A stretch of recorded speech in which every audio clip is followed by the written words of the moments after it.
Hi, everybody. Captain Lou here with another Extravagant Few Minutes live here on the Captain Lou Sports Network on YouTube. And, of course, on our Facebook page, which is Captain Lou Extravaganza, and on X at The Real Captain Lou. And we're excited to announce again as well that we are powered up by Belly Up Sports. It's great to be part of the network that has some very, very awesome podcasts. We invite you to check out bellyupsports.com for a complete list of those podcasts as well. Hey, we invite you to subscribe to our YouTube channel, which is the Captain Lou Sports Network. You get all of our great programming, all of our Extravagant Few Minutes episodes live and archived, and of course the Extravaganza with yours truly and my tag team partner, Mitch Bernstein, and the ACHA Power Play. Season 10 of the Power Play is well underway. The road to St. Louis, March 2026 in the National Championships, coming up before you know it. And we're coming into the sprint portion of that schedule as well. So all those things and a whole lot more coming up in 2026 right here on the Captain Lou Sports Network. We invite you, as always, to be a subscriber to our channel. And a reminder that an Extravagant Few Minutes and all of our episodes on the network brought to you, as always, by the official secondary market of the Captain Lou Sports Network, and that is SeatGeek. Use the promo code Captain Lou and you get $20 off of your purchase. It's that simple. There's a ball game you want to go to this weekend. A lot of big games out there. There might even be some tickets available for the Packers and the Ravens. Bowl games coming up this weekend. And, of course, coming up next weekend, we've got the New Year's week, I guess you could say, the quarterfinals of the college football playoffs. All kinds of great tickets available. Go to SeatGeek, use the promo code Captain Lou, and you get $20 off of your purchase. All right, it's done. The Lions are officially eliminated from the NFL playoffs for 2025. Just an absolute pathetic performance last night up in Minnesota against the Vikings. With all due respect to Max Brosmer, how in God's green earth do you lose to a team that has 3 net passing yards? Well, you commit 6 turnovers. That's the big reason why. And that was the Lions yesterday. As bad as it was, as pathetic as it looked yesterday, the Lions still had a chance to win late in the fourth quarter. They were down 13-7, had the ball in Minnesota territory. But again, when you've got no blocking on the interior of that offensive line, and Minnesota did the right thing, they just blitzed right up the middle. They gave Jared Goff no time whatsoever, and they held the Lions offense to just 10 points again in that loss. They are now 8-8 are the Lions, and they're on the brink of potentially finishing in 4th place in the NFC North. As crazy as it sounds, 3 to 4 weeks ago, we were talking about how the Lions might have a shot at winning the division and getting a home game in the opening round of the playoffs. Well, no, obviously that's gone. The Lions are out of the playoffs. They're going to finish with an 8-9 record, more than likely. They go into Chicago a week from Sunday. The Bears, they could potentially be playing for a number 1 seed. It's wide open in the NFL, except for the Lions, as they are knocked out again. Just an absolute abysmal performance by the Lions. Tough to take. It didn't ruin my Christmas because I had a great Christmas. But that Lions game, I'll tell you, that was one of the worst showings I've seen the Lions make in a long, long time. And now they are 8-8 out of the playoffs as we head into week 17. Well, we're going to talk about this a lot coming up in the offseason for the Lions. But now Brad Holmes is on the clock as the GM of the Detroit Lions. The honeymoon is over. Ask a lot of the fans. Not all of them, but ask a lot of them. The Lion fans and everybody here in Detroit has gotten a taste of what winning football is. It's been a long time for the Lions to be able to taste that. Home victories in the playoffs, having the best record last year at 15-2. But with success comes losing your coordinators, and boy, did it show this year with the Lions. The Lions need help on both the offensive and defensive lines. They didn't do anything at the trade deadline. Brad Holmes, he's done well for us, but now the honeymoon's over. He's got to capture some of that magic back coming up in the draft in the free agency season. Jared Goff, he's showing his weaknesses, and you're probably going to have to replace David Montgomery. He's unhappy. Anzalone's going to be gone. The interior of the defense is going to be gone. a lot that needs fixing in Detroit. They need an offensive coordinator. They need a lot. So Brad Holmes, I think, he's on the clock now. This is going to be where he really makes his money. He'll show his true brilliance if he's got it with the Detroit Lions in this offseason with the draft and with free agency. And they got to work with the salary cap. They've got some big salaries that they've paid. They still got to pay guys like Sam Laporta too. So, and I know as crazy as this may sound, they got to start maybe entertaining thoughts of possibly getting another quarterback ready here in the Motor City. I know Jared Goff's got a couple of good years. He can lead them to the playoffs. But is he going to be the Super Bowl quarterback? It just depends what Brad Holmes gets around him as far as a supporting cast with the offensive and defensive line. That's where it starts with the Lions, because I'll tell you what, that offensive line is just, they're leaking oil fast. It's sinking quickly, as it was proven yesterday against Minnesota. Speaking of the game last night, before we get to talk the NFL in general, that was horrible production work yesterday. Just left a lot to be desired by Netflix on Christmas Day. Not just the Lions game.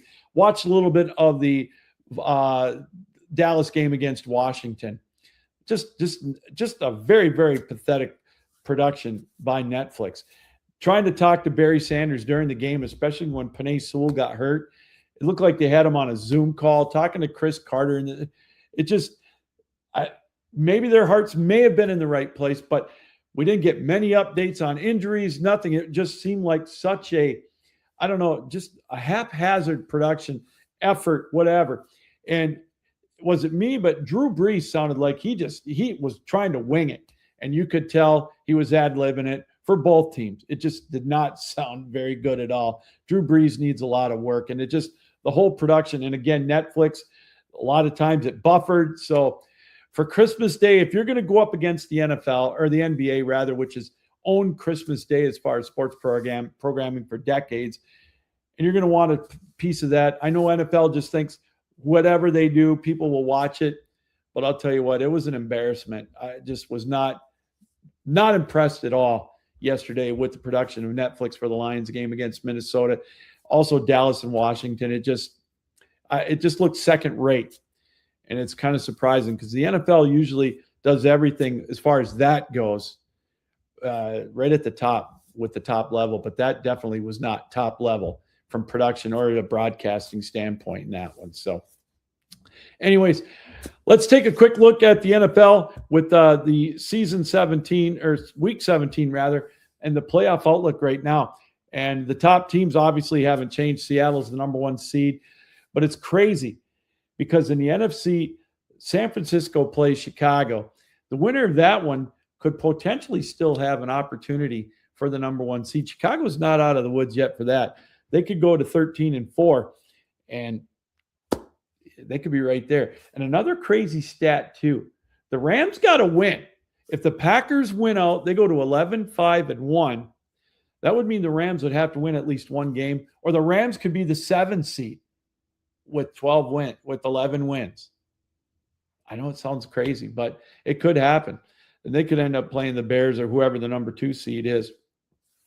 Philadelphia's pretty much locked in as the number 3 seed unless Chicago really spits the bit and loses to Detroit and to San Francisco, which I don't think is going to happen. So Carolina and Tampa Bay. Carolina right now with a game lead over Tampa Bay in that division. So, yeah, it's going to be interesting to see there. So a quick look at the NFC playoffs. And then, of course, you got Denver and New England tied at number 1, or Denver with a half game lead over New England. I beg your pardon. Denver at 13-3. New England at 12-3. Denver with the win yesterday. So they're at 13-3. Jacksonville, and they've got the division lead. They've got a playoff spot clinched. Them and the Chargers both at 11-4.